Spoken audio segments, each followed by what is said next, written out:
탕후루는 산사나무 열매나 작은 과일들을 꼬치에 꿰은 뒤 설탕과 물엿을 입혀 만드는 중국의 과자이다. 기호에 따라 참깨 등을 곁들이기도 한다. 중국의 대표적인 겨울철 길거리 음식으로 겨울에 먹는 탕후루 겉면이 얼음처럼 딱딱해 베이징에서는 빙탕후루로도 불린다. 최근 들어 여름철에도 탕후루를 찾아볼 수 있지만 겨울철의 식감과는 차이가 많은 편이다. 역사. 일반적으로 설탕이나 당미를 굳혀 만드는 사탕을 토피라 하며 토피에 작은 과일이나 견과류 등을 넣어 먹는 간식은 세계 곳곳에서 찾아볼 수 있다. 이와 비슷한 것으로 캔디 애플이 있다. 탕후루는 이른 시기에 등장한 토피형 사탕의 일종으로 늦어도 5대 19시대부터 만들어졌다고 전해진다. 구체적인 전파 경로는 요나라를 세운 거란족들이 먹던 간식에서 유래하여 북송에 유입된 것으로 추정된다.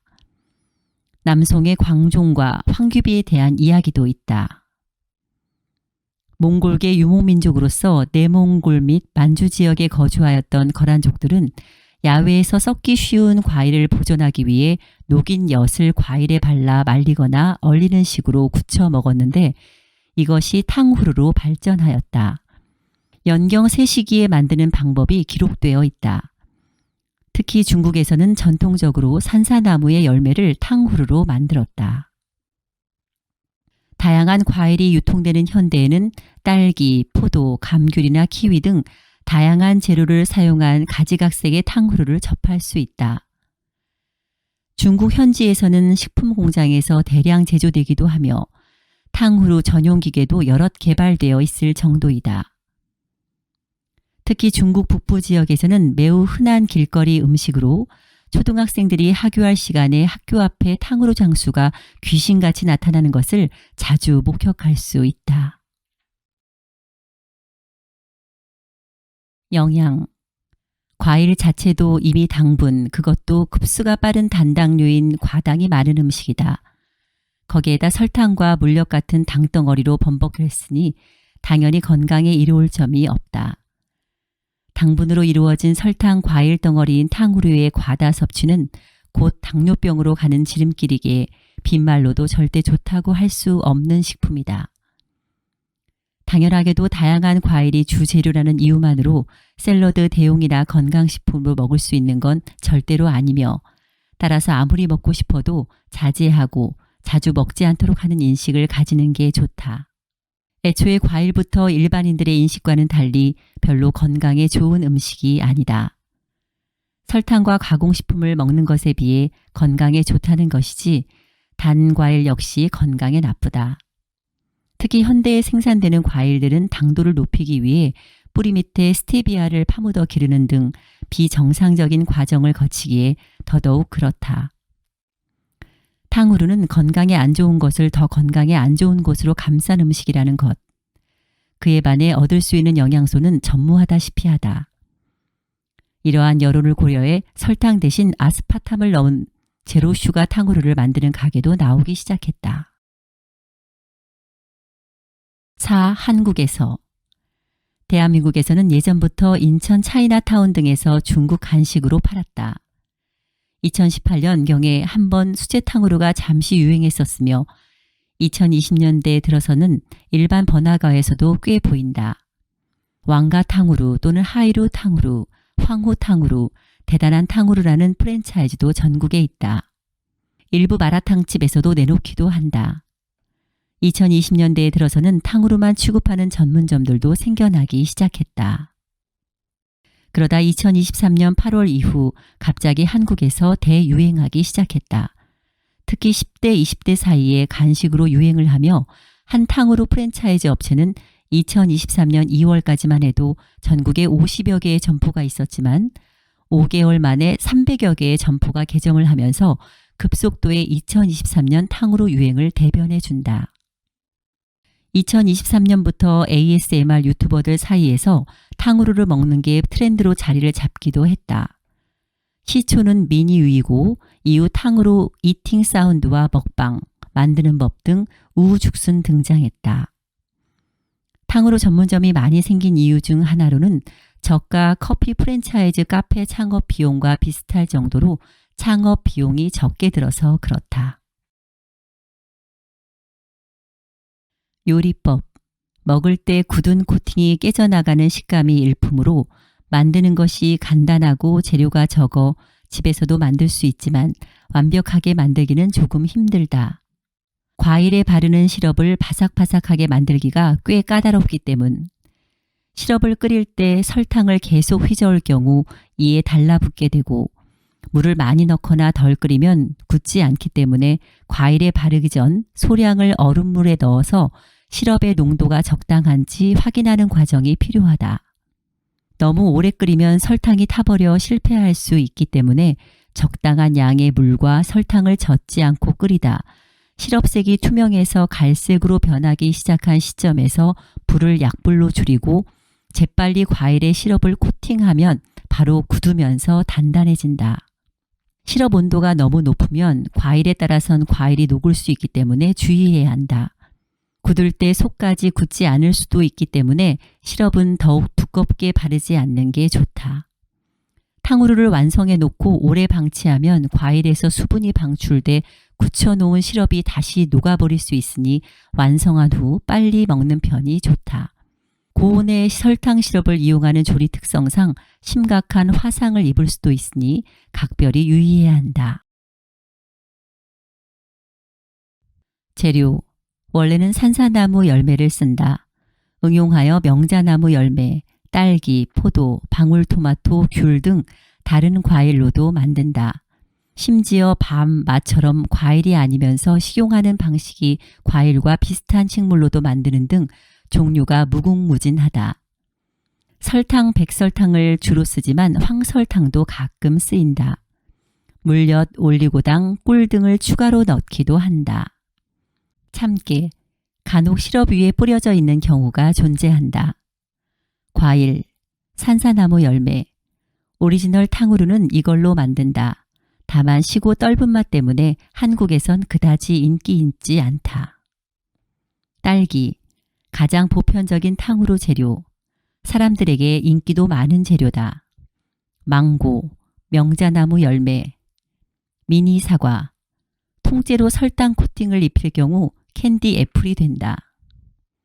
방울토마토, 오렌지, 파인애플, 포도, 거봉, 바이올렛 킹포도, 블랙 사파이어, 샤인머스켓, 아도라 포도, 청포도, 크림슨 적포도, 다소 특이한 재료, 고추, 당근, 대파, 두리안, 마, 메추리알, 생강, 생선, 소시지, 식용곤충, 여주, 오이, 육류, 파프리카, 번외, 마카롱, 약과, 가래떡, 개성주악, 경단, 마시멜로, 머랭쿠키, 송편, 약과, 케이크, 쿠키, 타코야끼, 도구, 나무꼬치, 종이컵, 설탕 시럽이 녹아 흘러내리는 걸 막는 용도가 아니다.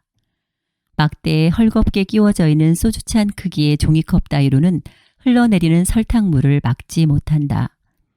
종이컵의 용도는 꽃에 끼워져 있는 과일들을 위로 끌어올리는 받침대이다.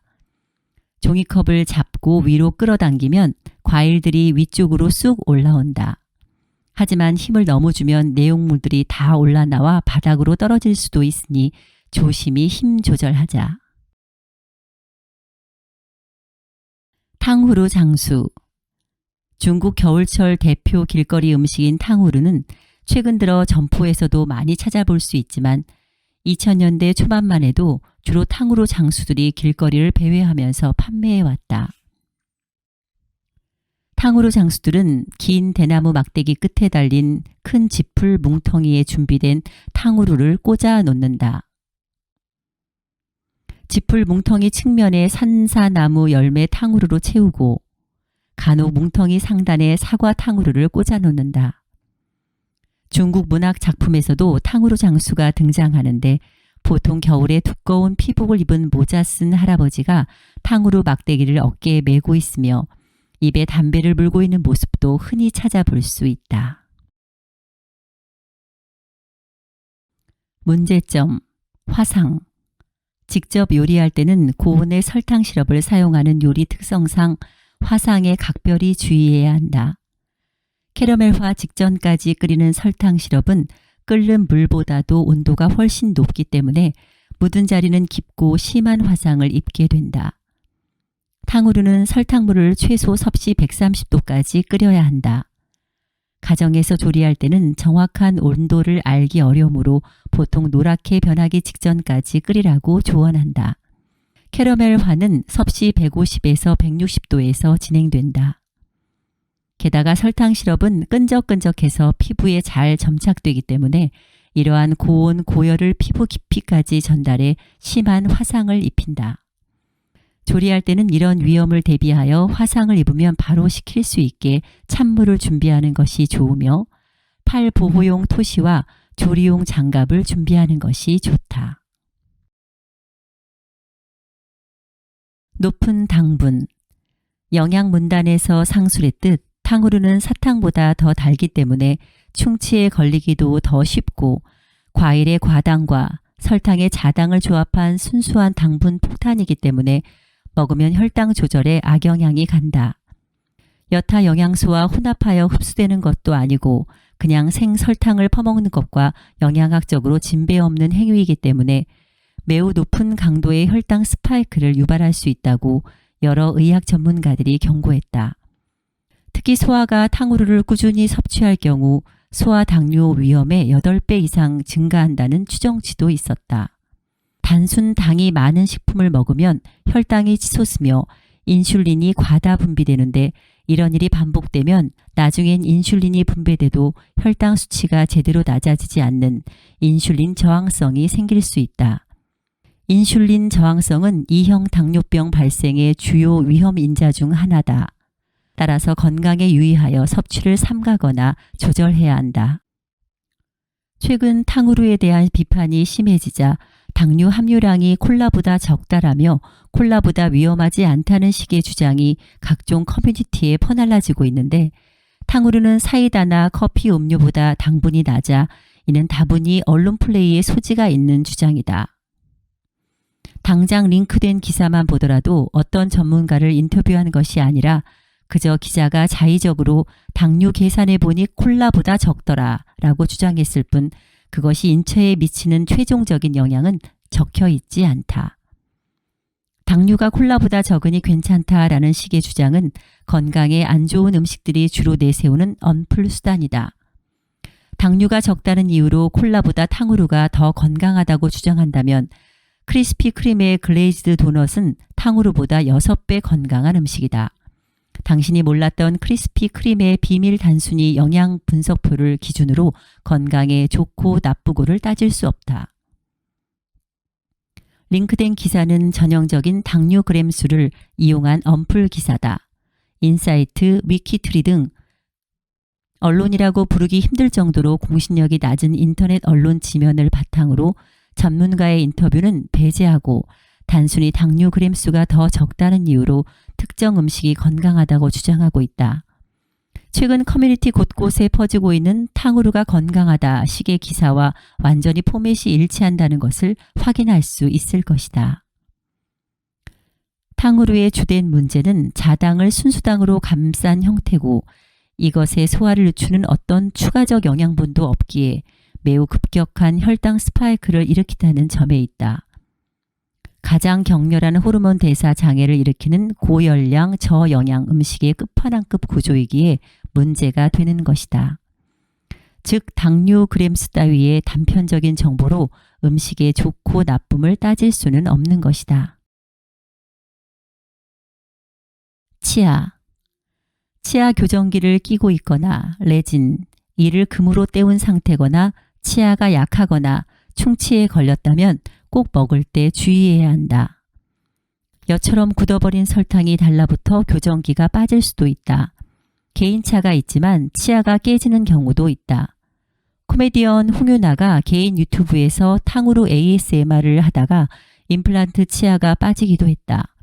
영상 장면 교정기를 착용했는데 먹고 싶다면 되도록 이 대신 혀와 입천장을 이용해 조심조심 깨먹는 것이 좋다. 다만 탕후루의 시럽 코팅이 깨지는 과정에서 오히려 혀나 입천장이 까지거나 혀에도 상처 나거나 베이는 상처가 생길 수도 있으니 조심하고 목도 조심해서 먹는 게 좋다.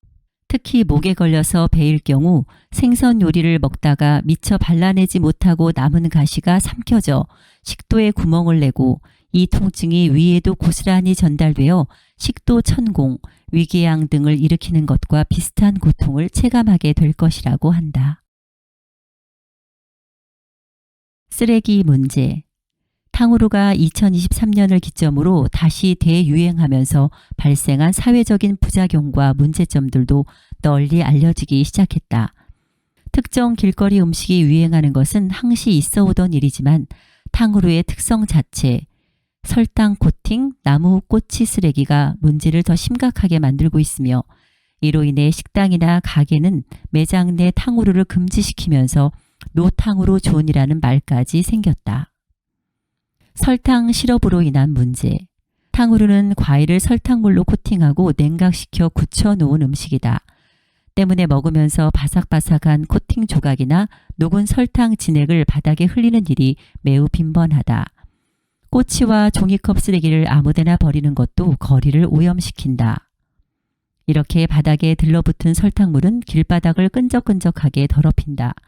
밟으면 신발이 쩍쩍 달라붙어 불쾌감을 줄 뿐더러 다른 온갖 오염물질과 쓰레기도 접착시켜 길이 지저분해진다.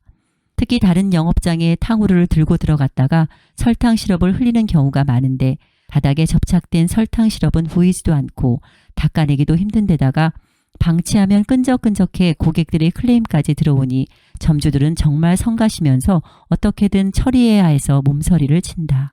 또한 녹아서 흘린 설탕 당분은 파리, 날파리, 개미 등의 훌륭한 당분이자 먹잇감이기에 이를 얻으러 오기 위해 벌레들이 몰리기 쉽다. 이렇게 벌레들이 꼬이기 시작하면 그 벌레들을 잡아먹는 다른 벌레들도 2차적으로 꼬인다. 아울러 시간이 흐르면 당분마저 부패해서 곰팡이가 슬고 악취 문제가 발생한다. 나무꼬치 쓰레기로 인한 문제. 탕후루를 먹으면 필연적으로 나무꼬치가 쓰레기로 남는다. 탕후루가 유행하며 나무꼬치를 길바닥에 버리거나 길거리 여기저기 아무데나 꽂아서 버리거나 다른 사람이 한번 앞서 꽂아 놓으면 그 자리에 줄줄이 꽂아서 버려대는 등 몰지각한 쓰레기 투기 문제가 일어났다. 심지어 제대로 버려진 다른 종량제 쓰레기 봉투에 먹다 남은 탕후루 꼬치를 마구 꽂아서 버리는 몰상식한 행위도 언론을 탔다. 또한 꼬치는 뾰족하며 꽤 길고 굵고 튼튼하다. 입에 문 상태에서 잘못 부딪히면 입속을 크게 다칠 수 있다.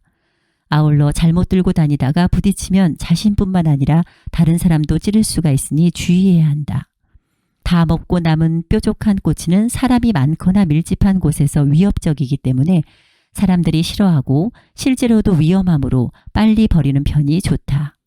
하나 버리려 해도 버릴 곳이 마땅치 않은 상황에서 길에 얼른 대충 버린다면 거리를 설탕물과 쓰레기로 더럽히기 때문에 이래저래 어려운 점이 있다. 쓰레기를 처리할 때에도 이 길다란 꼬치는 문제가 된다. 탕후루 고슴도치처럼 꼬치끼리만 잘 모아 정리해서 버리면 차라리 괜찮지만 다른 곳에 버려진 꼬치들은 다른 쓰레기와 함께 수거돼 혼입되어 이리저리 향한 상태로 쓰레기 봉투에 들어가다 보니 쓰레기 봉투를 뚫고서 튀어나온다. 이렇게 봉투를 뚫고 나온 꼬치는 봉투를 찢거나 청소부들을 찌르기도 한다. 그래서 절반으로 꺾어서 버리는 것이 좋지만 설탕으로 끈적끈적한 꼬챙이를 쥐고 꺾는 사람은 아주 적다. 신발 바닥과 길바닥에 묻을지언정 발로라도 꺾자.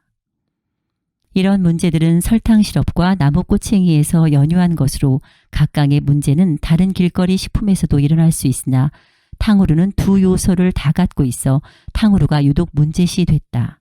더욱이 탕후루 유행으로 수많은 점포가 난립하면서 탕후루를 들고 다니며 먹는 사람이 급속도로 매우 많아졌고 문제도 짧은 시간 만에 집중적으로 드러났다.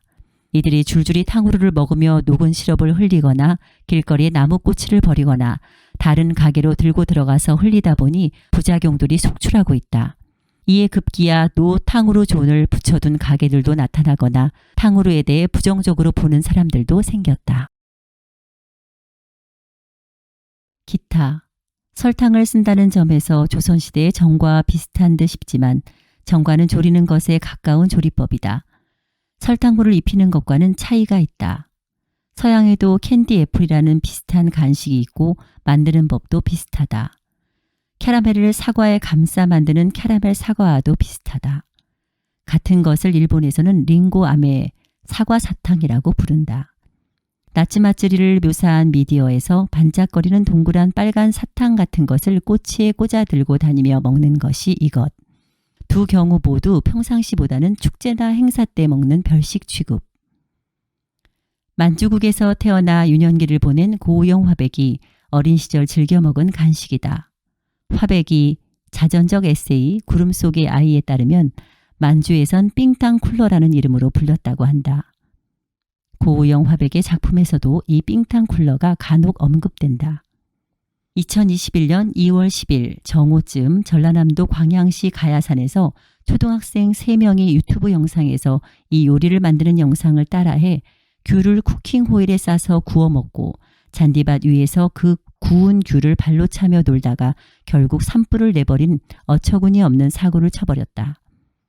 경찰은 산불 용의자를 초등학생으로 특정했으나 모두 10세 미만인 형법상 형사책임 무능력자에 해당되어 형사 및 법적 처벌이 불가하다고 밝혔다. 강남의 탕후루집에서 주 6일 12시간 일하고 월 375만 원을 주는 공고를 올려 화제가 됐다. 이에 스포츠뉴스 PD가 직접 탕후루 가게를 찾아가서 알바를 해본 결과 예상외로 노동 강도가 세어서 꽤나 힘들었다고 한다. 2023년 7월 가수 추는 제니파크 채널에서 탕후루를 처음 먹어보는 유튜브 영상을 찍었다. 추는 파인애플 탕후루를 맛보자마자 치과 가야 할 것 같아. 이거 먹으면 당뇨 걸리겠는데 라며 놀랐다. 탕후루를 처음 먹어보냐는 PD의 질문에 네, 길거리에서 탕후루가 너무 건강하지 않은 것 같아서 저런 거 먹는 애들은 일찍 죽겠지 이 생각했었는데 좋아하는 맛이야 라고 평했다. 이어 샤인머스켓 탕후루도 맛봤다. 가수 이홍기는 유튜브 영상에서 너무 달다. 왜 먹는 거냐. 맛을 보더니 딱딱한 설탕 코팅한 애는 과일의 식감이 이해가 안 간다고 평했다. 박명수는 말은 된다. 네가 이상하다며 웃음을 남겼다. 박명수는 라디오에서 2023년 8월 탕후루 창업 열풍에 대해 버블티 등 한국의 창업 유행을 얘기하며 이런 유행은 6개월 간다고 본다고 평했다. 2023년 8월 탕후루 유행에 따라 탕후루를 활용한 간식들도 나온다. 아이스 탕후루, 탕후루 빙수, 탕후루 뚱카롱 등이 등장했다. 마라탕에 이어 탕후루도 유행을 타면서 급기야 마라탕후루라는 신조어도 등장했다. 마라탕 플러스 탕후루로 식사로 매콤한 마라탕을 먹고 후식으로 달콤한 탕후루를 먹는다는 뜻이다. 설탕 코팅한 음식을 가리켜 땡땡 탕후루라고 부르기도 한다. 글레이즈드 도넛을 밀가루 탕후루, 멸치볶음을 멸치탕후루, 고구마 마탕을 고구마탕후루, 닭강정을 닭탕후루라 부르는 것이 그 예. 과일 주스 전문점인 주시에서 탕후루를 판매하기 시작했다. 판매하는 지점마다 취급하지 않을 수 있으니 방문하기 전 확인해야 한다. 2023년 9월 9일 황교익이 탕후루를 비판하며 백종원을 저격했다. 일부에서는 마라탕과 탕후루의 유행이 조선족과 한족을 비롯한 중국인들이 억지로 중국 문화와 음식을 유행시키는 동북공정 시도 중 일부분이 아니냐는 음모론을 주장하기도 한다. 하지만 한국에서 일본의 오마카세가 유행하고 중국과 일본에서도 마찬가지로 한국 음식이 유행하는 것처럼 가까운 나라들끼리의 문화 교류는 활발히 이어왔다. 음식 또한 마찬가지이다. 물론 이러한 자문화 중심주의는 탕후루뿐만 아니라 1990년대 초 서양 음식이 들어오면서 식생활 문화의 식민화 현상이라며 경계했던 사례도 있다. 탕후루의 유행도 한때 유행일 수 있는 만큼 억지 유행이 아니라면 사그라들 것이다.